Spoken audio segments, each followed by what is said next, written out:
بسم اللہ الرحمن الرحیم۔ وہ کون سی چیز ہے جس کے ختم ہونے سے خیر بھی کم ہو جائے گی؟ حضرت ابو امامہ رضی اللہ تعالیٰ عنہ سے روایت ہے، رسول اللہ صلی اللہ علیہ وآلہ وسلم نے فرمایا، اس علم یعنی علم دین کو اس کے قبض ہونے سے پہلے حاصل کر لو۔ قبض یعنی ہونے کا مطلب یہ ہے کہ اسے اٹھا لیا جائے گا۔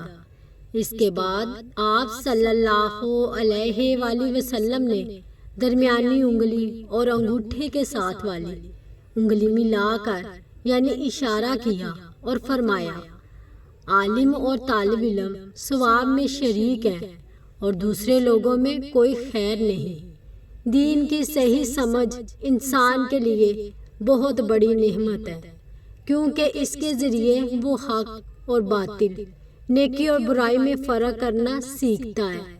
ہمیں چاہیے کہ جب تک علم رکھنے والے اہل علم ہمارے درمیان موجود ہیں، ان سے دین کی باتیں سیکھنے اور سمجھنے کی کوشش کریں۔